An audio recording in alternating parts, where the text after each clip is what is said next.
Now moving forward, we will be starting with the first panel discussion of the day, topic enabling joyful, innovative and relevant pedagogy in the classroom. Our moderator for the panelists, Dr. Nripen Kumar Dutta, founder principal Mike's Bronson Residential School, Guwahati.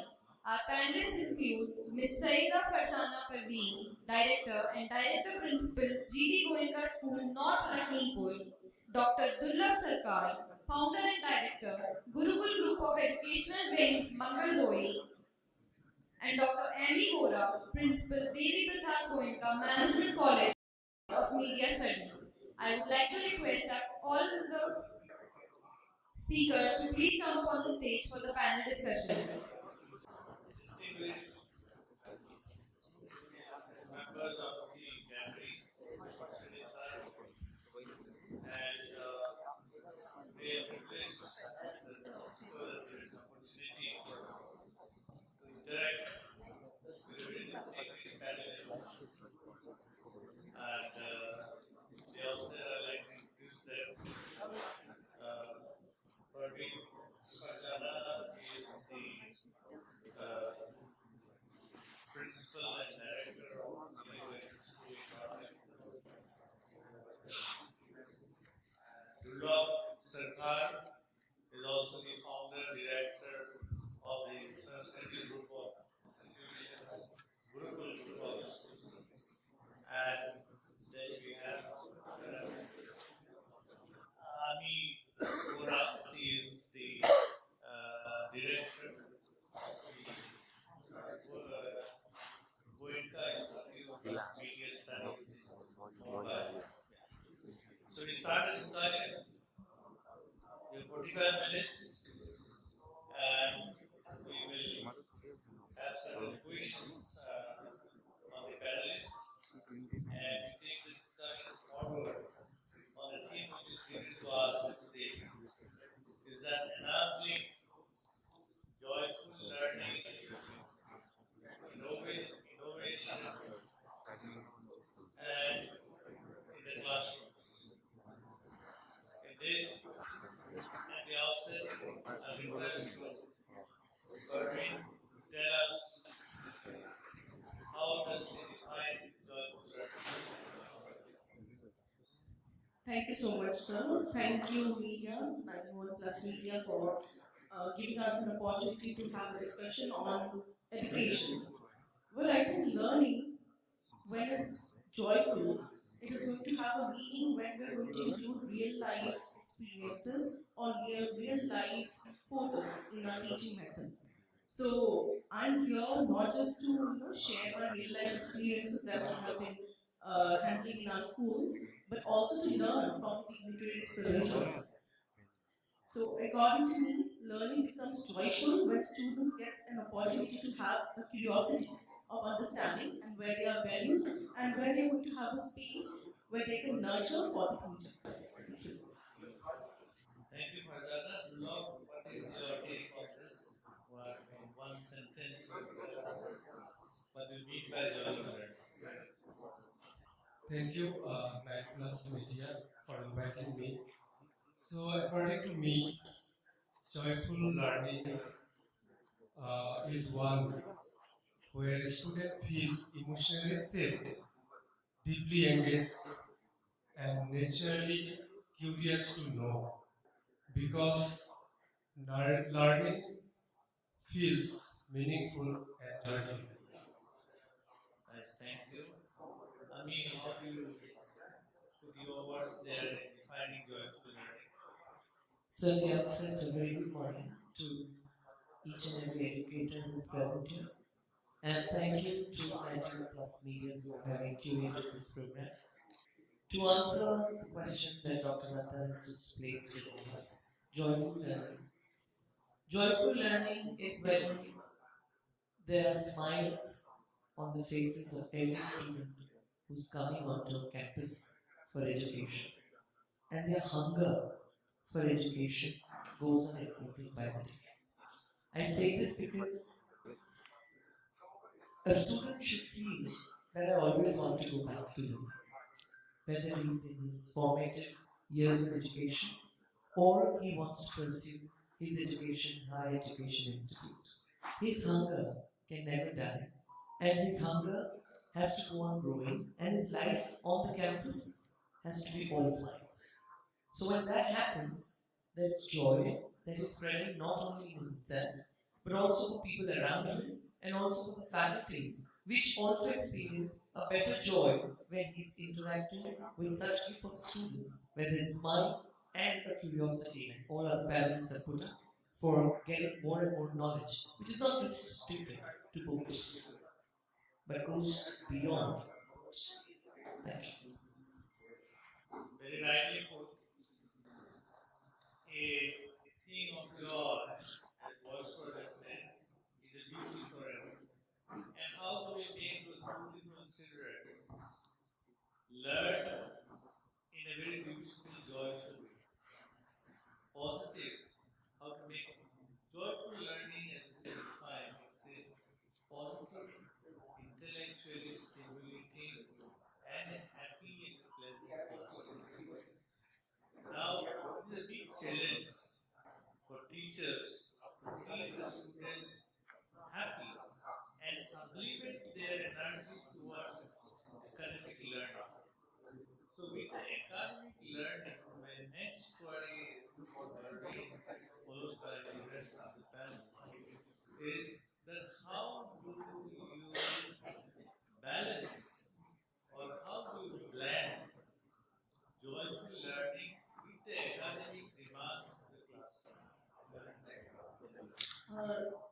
Very difficult question, because when we are going to enable joyful learning, because according to me, I define joyful learning including or inclusive of the real life experience. Now, when we talk about real life experience, we have to include certain topics, like we have to take students, for example, when I talk about the primary grades or pre-primary grades, for example, exploration to places. I come from North Lakhimpur, and it's very difficult for me to get good educators. So what we do real life experience learning. What is real life experience learning? For example, we take students to places like post office or village store. In the summer camp recently, we have taken students to village store, where exploration happens. So the gap that lies between exploration and studies is that we need to cover the syllabus as well, along with the activity based learning.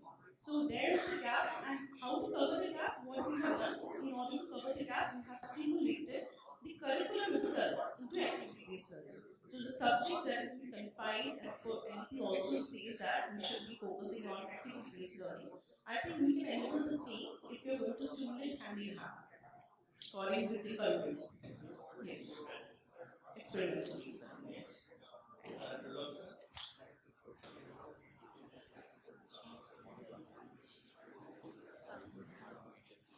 Joyful learning and academic rigor are not opposite.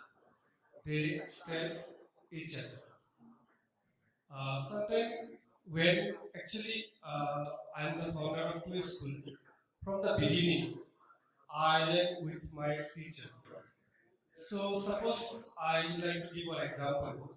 In class 6 there's a chapter uh, of class 6 science. There's a chapter changes around us. So already teacher already completed the syllabus. The ones they I visited the class and asked some question about the new question, answering question to the student, though they not able to answer the question.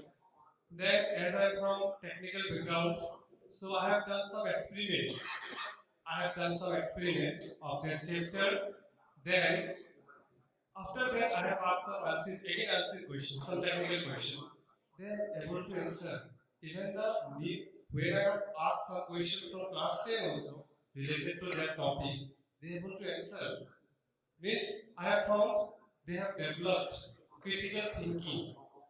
Then there are things when I guided to teacher that do some experiment. They are telling sir syllabus कैसे खत्म होगा, syllabus कैसे खत्म होगा. So some wrong mindset about the teacher. So as I am director, I am not the mentor. I am not the director. I am the mentor. I always with the teacher, and I always are the example for them. And finally, their teacher started some experiential learning, and finally last year in class 10, that batch now passed out from class 10 last year. Maximum students get 99, 98 marks in class 10. So teachers ने सब mindset of that हम लोग अगर experiment ज्यादा करेंगे, practically जाएंगे, बहुत ज्यादा रियल लाइफ एग्जांपल जाएंगे, तो सिलेबस खत्म नहीं होगा। तो ये रॉन्ग माइंडसेट है। So what we have to do, मैं क्लास 10 का साइंस में पढ़ाता हूँ, तो मैं पहला जो सेशन का 4 मंथ है वो मैं पहले कॉन्सेप्चुअली जाता हूँ। Then after that, what I solve some sample papers with new pattern, and doing that, our school getting lots of benefit, and other teachers also following the same pattern. So I think academic demand तभी पूरा होगा when there is joyful learning. Student आजकल नहीं आना चाहते, they don't want to come. They feel stress, they have exam phobia. तो ये problem को सॉल्व करने के लिए we have to do something. We have to apply art integration also. Art integration means teachers can explain the things with creative expression. Then only student will feel deeply engaged. And teachers should see one important thing: the student should feel emotionally safe in the classroom. Yes, content learning is more important. Concept learning is more important. I mean, how do you conceptualize that these are not watertight divisions, joyfulness and academy. They are well integrated. If you look at the lesson plan and even the literature development, lesson plans are very integrated, where there is an element of intellectual development. So, how do we explain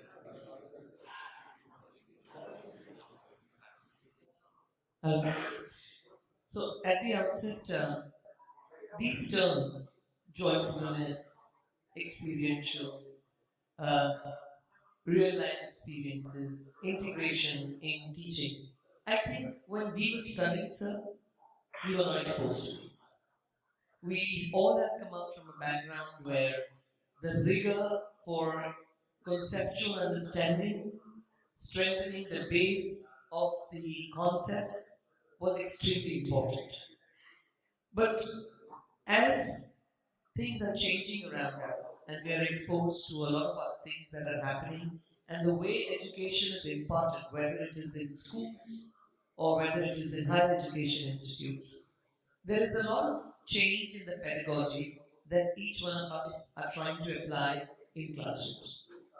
So every teacher wants to deliver a subject differently with the sole intention to make the entire class very engaging, interesting, and for the students to understand the concepts very, very easily by giving them examples which we relate to. So now, what is teaching conceptually coming down to? It's coming down to how relatable we are becoming in classrooms. Now, to become relatable, we have to take things which are happening around us in society, bring it down to what is the concept clarity we want to give to the student, so that he or she remembers that concept by aligning it to the example that we have given. So teaching becomes simpler, understanding becomes easier, and we are not encouraging a lot of rote learning. To see that the students move away from rote learning, we want them to apply their concepts at a very early stage in life, which perhaps you and I, when we were studying, we applied it when we came to higher education. We are trying to inculcate this habit in them right, I would say, from grade 8 or 9. I would not say till 7. Because I believe school education is extremely foundational. The base that we as educators give to our students in school is something that they are going to build their future careers on. So the stronger the base, the stronger the fundamental clarity that they each one has at school till they are till grade 10 or 12. When they come down to higher education institutes, this is all going to happen. And that's the joyous journey that not only they have to experience, but even we have to live it with them together. To make learning, because learning today is not a one-way street. Learning is a two-way street. There are many things perhaps today that the student is going to teach us when they are in the classroom. And if we have that kind of openness, then I think we are addressing joyful learning. Right. The vision that we have envisaged, especially with reference to the National Education Policy 2020, where we want to make India by 2040 one of its kind and revolutionize entire economic system. So the emphasis are there to make learning safe, to make learning positive, to make learning happy. Because I was reading through the videos, where she had clearly stated that when a child is positive and happy, then learning can happen quickly. And another aspect we have to emphasize, clearly stated in various pedagogical works, is the impact of peer learning. Children, good or bad, what we have learned is from our friends. That can be, in fact, done in such a way that it has inputs of an academic environment where children are joyful. And the planning of the lessons is very important. How do you put the elements of problems solving skills, creativity, experiential learning, competency-based learning, connecting with the world, all this, then only the students will feel that there is something that in the future that they will require or in the present. I tell my teachers that when you're teaching a particular topic, suppose force, motion, energy, write down how many in the blackboard, how many times it has come in CBSE, how many times it come in NEET, how many times it is coming in how many years. Then the student's attention is automatically coming, yes, this is required for my future. Next thing is that the country with a huge number of population, how do we take advantage of the demographic dividend that India's world is looking at, that it has to provide a huge pool of people who are not just employees, but as you said, entrepreneurs of the future, not only for the nation, for the world around. For that, as some of us have just stated, upskilling with the 21st century skills of communication, diversity, creative thinking, critical thinking, all these skills need to be experienced, need to be transacted in the classroom. And that is when the day-to-day routine works are now shifted to the machines. My next question is coming on that. So the routine works are done by the machines. We have robotics, we have AI. Now, how do we envisage this AI? Already some of our respectable members in the gathering must hold their pride in this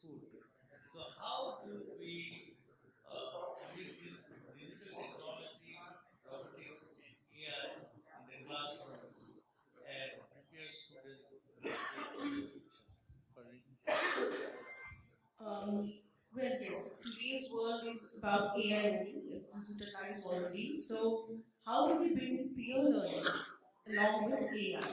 So that's a very dignified question itself, because when we talk about artificial intelligence, in order to club with our curriculum, according to NP, we have few subjects like, for example, English. In English, when we let them study, when I talk about any textbook, for example, new pathways, any lesson, it's become easy for the teacher also to teach, because along with the lesson, there is already an inbuilt YouTube, you are going to find an inbuilt chapter.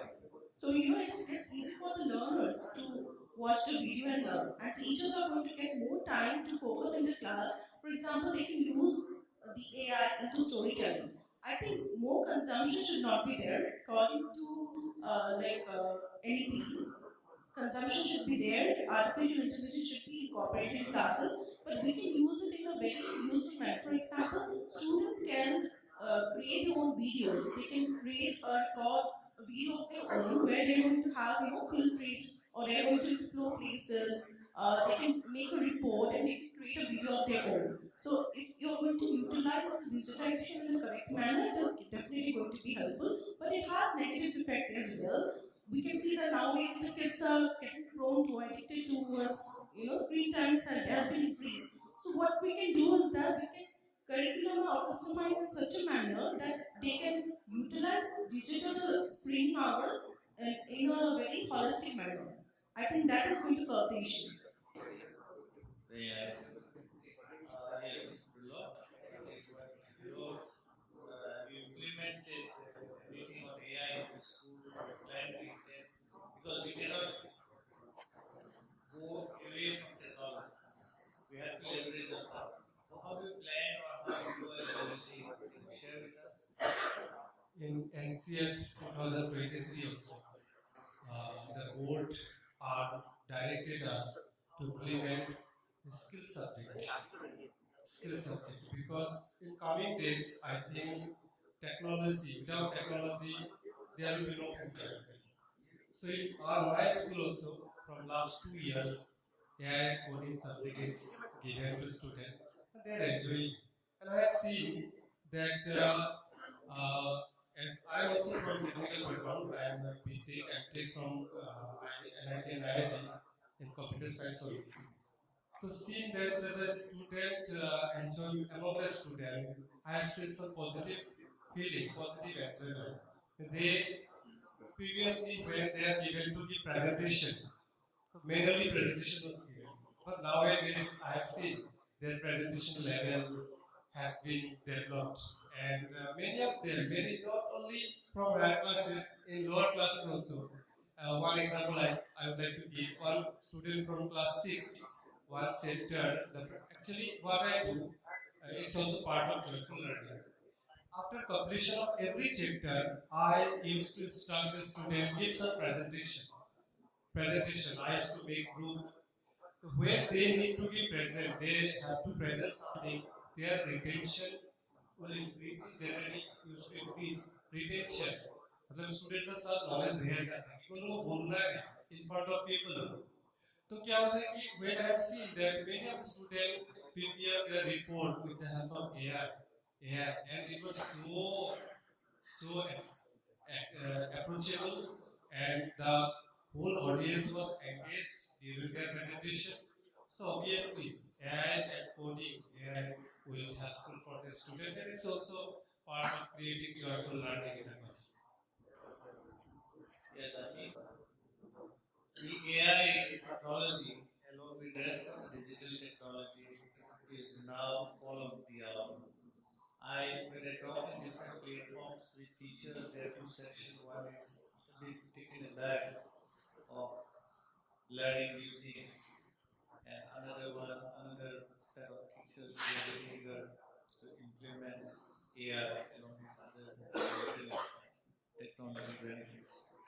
So, may I ask you, are you applying AI in your College of Media Studies, and how far you feel benefited? And we should not take it as a threat, because, for example, when computers came in, we thought that many will lose their jobs, but it didn't happen. Same thing is going to happen with AI. We will be not doing the routine jobs, AI will be doing it, and we will be doing things which are creative and problem solving, which is required for the upcoming 21st century skills. So in that, how you position yourself,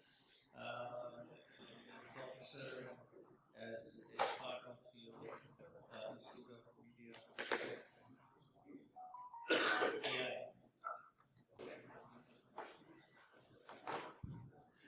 So I have slightly different take here, sir. We all know that AI is here to stay. And AI is something that's going to influence us in every walk of life, not only education. But it is very important for us as educators, one, to first educate the child on what is AI, how to responsibly use AI, how to ethically use AI, and when to use AI. Now, when I say this because AI should not be used to do our work. AI should be used to enhance our work. Now, if I am giving a project or an assignment to my student, I would not like my student to use a ChatGPT to give me a project. I will mark that student as zero because I don't know what the student has understood. Right? But if I'm getting some good project and if he's using and then using to enhance it, then he's applying the correct tool of that AI. So whether AI is going to replace the human mind, never. There will always be a human intervention because the human mind is going to tell you what is the command that I need to give me the correct output. If I'm going to give any kind of tool and I'm going to give any kind of outputs, I'm not going to get the right thing from AI. Because AI is going to respond to a command. But a command is something that a creative mind, a human mind is giving. So at the outset as educators, we first need to tell our students what is AI, where to use the AI, what are the applicable tools that are there, which can be used to enhance your work, and how responsibly and ethically you used to use the AI. Because we are not here, because then if AI is going to do their work, I don't know, you can correct me if I'm wrong, but the student is not learning anything. Okay, and we want the student to learn. In fact, it would be a very good innovative technique, sir, if we all introduce, which we do in higher education, flipped classrooms. Now, when I use the term flipped classroom, I say that a particular module which we feel is simple, okay, and you have a handful of a student or maybe your head boy or a head girl of the foyer who's intelligent, okay, you ask that boy or girl to take that module, you reverse the roles, okay, and when the student side stands on the other side of the platform and starts delivering, there is more learning.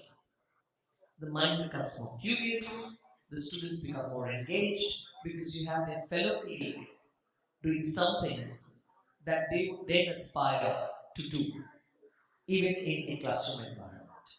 So these kind of innovative teaching pedagogies, if we try to implement through our journey of learning and teaching, I would just not say learning, it's teaching and learning, because as teachers and educators, we are also learning throughout our lives, because that's very, very important. We have to be learners first and then teachers. So this entire process then becomes very enriching. So that's my take on AI. Thank you. Coming to the use of AI, students are already using AI. Teachers are now called unawares. Technology is such that the students of this new millennial kids or Gen Y, Gen X, for them technology they think. We have learned where the teacher was like the fountain of knowledge, but now it is not like that. We all know the teacher is now a sage by the stage. It is child-centered education. And when we say child-centered education, then we have to see that without using technology, we have seen during COVID how we have done online teaching and kept education going. And it was so essential that during that time to keep the advantage of technology. Immediately I made it compulsory in my school for the students to come with their laptops from 8th grade to 12th grade and start blended learning. We're starting with some chapters that will say the flipped classroom where homework comes before the lessons. And I have also found that the use of AI is very, very beneficial to have learning outcomes. Whether it is joyful learning, the students like to use, of course, sensible use of technology. And they are doing that. Earlier technology was used for entertainment, but we need a paradigm shift. Credit to all the educators. The paradigm shift where academic learning can also happen. That is where we have the hybrid and the blended learning. Now coming to AI, in our school, as a practitioner, we have started a program where the question papers based on the CBSE reforms and based on the previous year's question papers, sample papers that are given to the AI, and the AI frames the question paper. And this question paper is being answered by the students. And it is sent back to the AI to, based on the standards, based on the marking scheme, to assess the answers. So this assessment will not be an evaluation. Assessment is a continuous learning process to test how learning happens. We all know that. So this instrument is used as a part of AI to find the learning gaps of the students and then carry forward the teaching. There are many AI tools, in fact, as it is mentioned here. For example, the AI Genius, it helps the teacher make the lesson plans. There are a few other,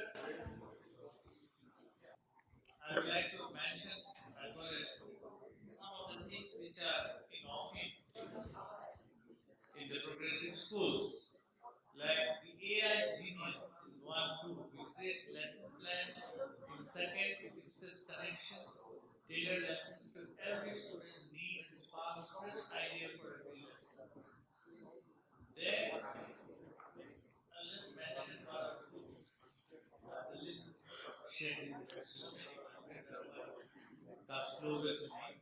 Then the school AI is a platform for classrooms that allows students to have safe, monitored interaction with peer learning and AI activities. Then the difficult concept, 𝐾𝐲, I have mentioned, they always using the simplest way to use the quick text generation, you are only using perplexity AI, that is generates trending topics in specific subject, field verified answers to complex questions and describes key concepts. So these are some of the things which I just scribbled through in my office before coming, and I found that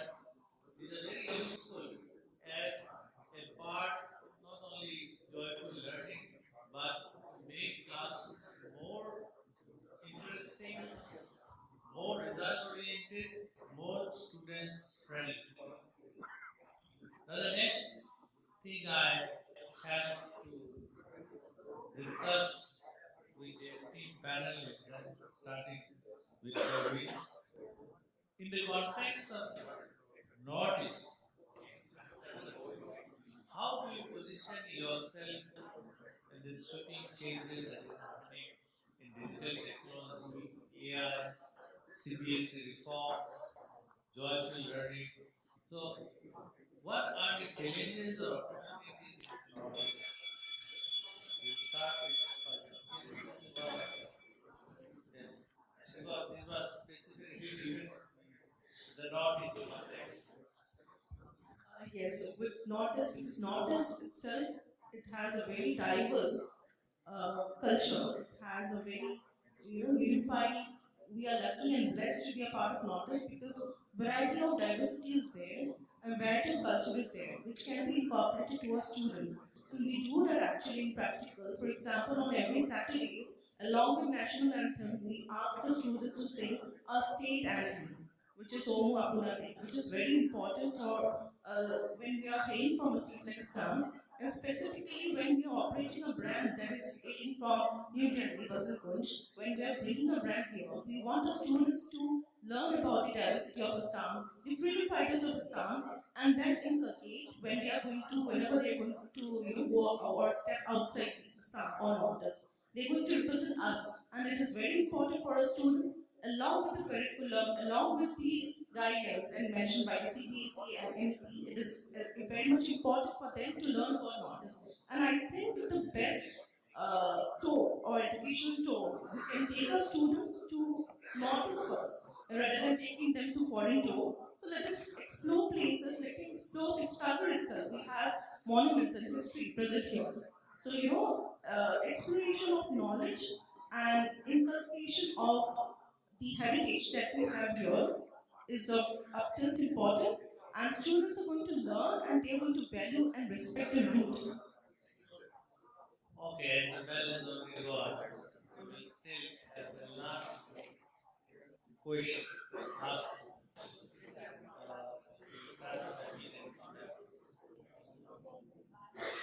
From this discussion, what is the one thing that you are taking as an actionable step that you will undertake in your institution?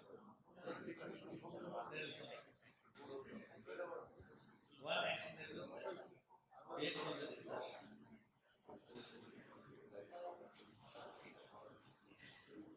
The actionable step that I would take when I go back home is we've already inculcated AI in our entire curriculum, but the more than that is we need to actually, I think even if I don't know, we've respected and honorable Prime Minister Mr. Narendra Modi also mentioned in an article a few days back about how we should responsibly use AI. So it's very, very important that when we are teaching students and even faculties to integrate AI in their pedagogy, ethical and responsible use is something that will be very questionable once we get back. Yes, Durlav, please. What is the action that you are going to take after today's discussions? What is your takeaway? Anything from the discussion? Actually, mainly empathy. I would like to develop empathy for the teachers, empathy for the student, empathy for entire staff of Gurukul. Empathy is very important. Right. I agree, empathy is important, but along with empathy, I will ask the students to, not just to mark up the subjects, they should understand. They should understand the learning so that, they can retaliate later on. And there should be a conceptual learning where the sir and ma'am has already mentioned.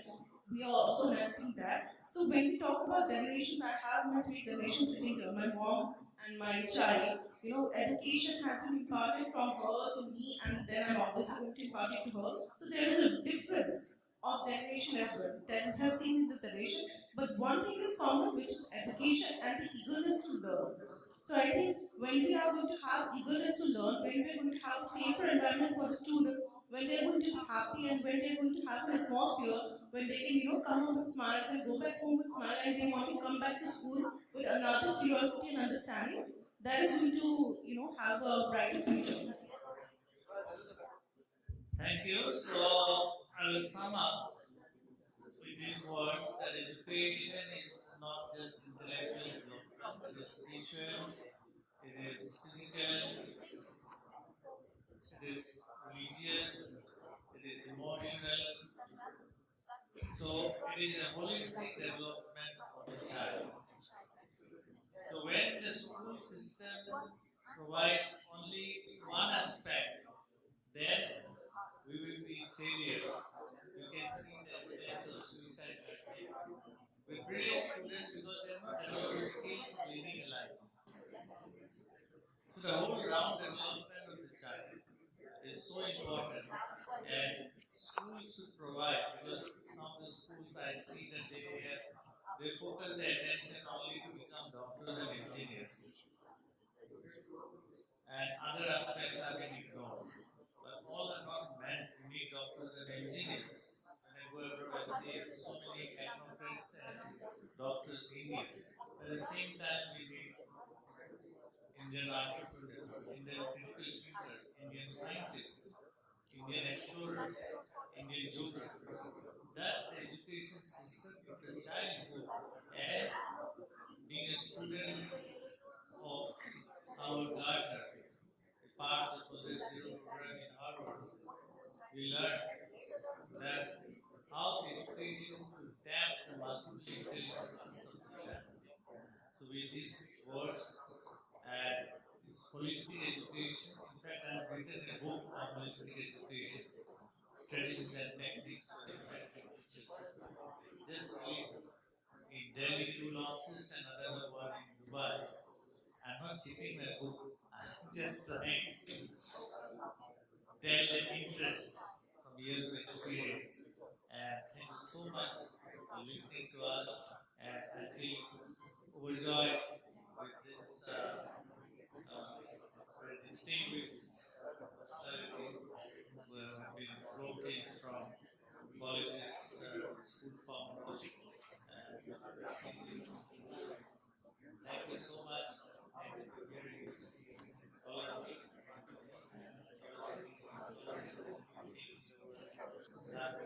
Thank you so much.